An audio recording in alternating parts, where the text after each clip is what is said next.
ఈరోజు మరి చిల్పూర్కు సంబంధించిన ఎస్ఐ కనీసము చట్టాన్ని ఆయన చేతులకు తీసుకుంటున్నాడు.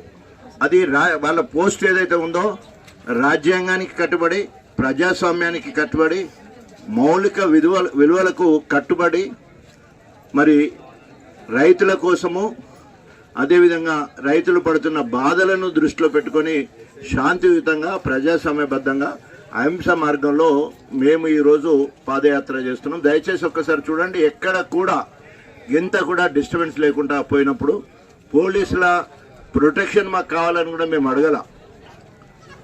కానీ మరి చిల్పూర్ ఎస్ఐ గారు చాలా ఏహ్యంగా ప్రజలంటే ఆయన బానిసలు అనుకుంటుండో, లేకపోతే ఆయన కింద పనిచేసే ఏమంటారు జీతాలు అనుకుంటుండో, లేకపోతే నేనేమైనా చట్టం నా చేతులు ఉన్నది నేనేమైనా చేయొచ్చు అనుకుంటుండో, దాన్ని మేము తీవ్రంగా ఖండిస్తున్నాం.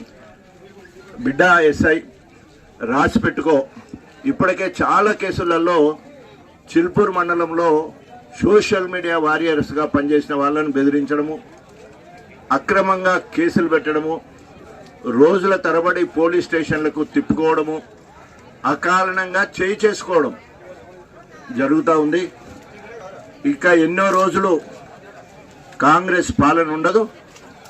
కాంగ్రెస్ పార్టీ ప్రభుత్వము అంతమైన తర్వాత మీకుంటుంది సామిరంగా సుక్కలు చూపిస్తాం. 10 ఏళ్ళు మేము ఎంత గొప్పగా ప్రజాస్వామ్యబద్ధంగా రాజకీయ పార్టీలకు అతీతంగా పథకాలు నెరవేర్చిన, అందరి సాచ్యురేషన్ మోడ్లో అందరికీ చేసినాం. అదేవిధంగా ప్రజాస్వామ్యాన్ని పరిరక్షించడం కోసం గణపూర్ నియోజకవర్గంలో ఒక్క అక్రమ కేసు లేదు, ఒక్క అరెస్ట్ లేదు. రాజకీయ పరంగా వ్యక్తిగతంగా కారణాలు ఉంటే అరెస్టులు ఉండొచ్చేమో కాక అలాంటి దాంట్లో కూడా రాజకీయంగా జోక్యం చేసుకోలే.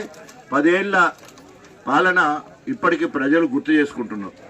అదేవిధంగా ఇంకో 10 ఏళ్ల పాలన ఉండే ఒక నరరూప రాక్షసుడు కడియం శ్రీహరి, ఆనాడు టీడీపీలో ఒక నియంతలాగా అక్రమ కేసులు, ఈ ప్రాంతంలో అనేక నకిలీ ఎన్కౌంటర్లు, ప్రత్యేకంగా లింగంపల్లి, శ్రీపతిపల్లి, కొండాపూర్కు సంబంధించిన అనేక మందిని బలి తీసుకున్న మరి రాక్షస జాతి కడియం శ్రీహరి. ఎందుకు ఈ మాట అనవలసి వస్తుందంటే ఆ 10 సంవత్సరాలు మరి ఆయన నిరంకుశ పాలనకు ఆయనను దళిత దొరన్నారు, కల్నాయక్ అని పేర్లు పెట్టిళ్ళు. మరి ఎక్కడ కూడా ఆయన మీద అభిమానం కానీ ఎమ్మెల్యే మంత్రి అని చెప్పేసి గౌరవం కానీ ఎక్కడ కూడా లేకుండే. 10 సంవత్సరాలు బీఆర్ఎస్ ప్రభుత్వంలో బాగుండే. కానీ మళ్ళీ ఈ దొంగ, ఎందుకు దొంగ అంటున్నానంటే బీఆర్ఎస్ పార్టీ నుండి గెలిచి బీఆర్ఎస్ పార్టీలో దొంగతనం చేసిండు, తర్వాత దొంగ దొరికిండు, తర్వాత మొన్న పెద్దపెండాల్లో నేనే దొంగతనం చేసిన, సంవత్సరం కింద నేనే కాంగ్రెస్ పార్టీలోకి పోయినా అని చెప్పేసి అప్రూవల్గా మారిండు. అంటే దొంగతనం చేసిన తర్వాత ఒప్పుకుంటే అప్రూవల్గా మారడం అంటాడు. సో ఇప్పుడు అప్రూవల్గా మారిండు కాబట్టి మరి వెంటనే స్పీకర్ ఆయన మీద చర్యలు తీసుకోవాలి, డిస్క్వాలిఫై చేయాలి నీకున్న అధికారాన్ని బట్టి. లేదా మరి ఈయనకేమన్నా చిత్తశుద్ధి ఉండేయంటే కడియం శ్రీహరి గారు రాజీనామా చేయాలని డిమాండ్ చేస్తూ ఉన్నాం. ఇది మేము ప్రోగ్రాం చేసుకోవడానికి మరి గత 5 రోజులకు ముందే ప్రభుత్వ పరంగా అనుమతుల కోసం అప్లై చేసుకోవడం, అదేవిధంగా మైక్ కోసం అప్లై చేసుకోవడం, రూట్ మ్యాప్ ఇవ్వడం, ఇవన్నీ కూడా చేయడం జరిగింది.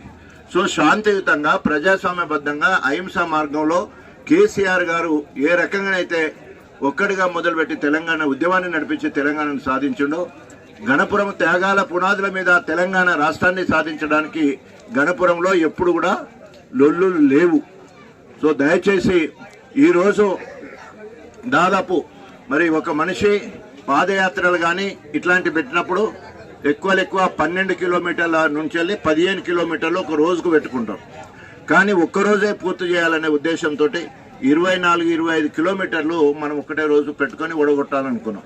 సో సహకరించిన మరి రైతులకు ప్రత్యేకంగా వారి కోసం మనం బీఆర్ఎస్ శ్రేణులు, తెలంగాణ వాదులు, ఉద్యమకారులు అందరూ కూడా పాల్గొన్నారు.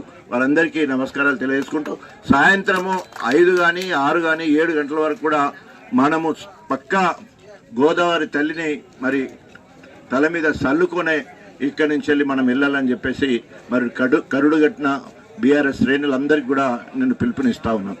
అదేవిధంగా ఈరోజు పాదయాత్ర ఎందుకు చేస్తున్నామంటే ఈ మధ్య కాలంలో మన ఊరూరికి సంక్షేమాలు, ఇంటింటికి కేసీఆర్ ఫలాలు అనే ఒక చక్కటి కార్యక్రమం ఏర్పాటు చేసుకొని మద్దెలగూడెం నుంచి వెళ్ళి పీసర, అదేవిధంగా శాలపల్లి, వేలేరు, గొల్లకిష్టపల్లి ఆ గ్రామాలు తిరిగితే అందరు కూడా రైతులు, రాజన్న నువ్వు తిరగొద్దు, పైసలు ఖర్చు పెట్టుకోవద్దు, ఎట్లాగూ నువ్వే గెలుతావు, కానీ నువ్వు పోరాటం చేయాలి, నీళ్ళు ఇవ్వాలంటే నిన్నుంచే అవుతుంది, నీళ్ళు ఇవ్వాలంటే నిన్నుంచే అని చెప్పేసి ఒక కుమరే అని చెప్పేసి మా రైతు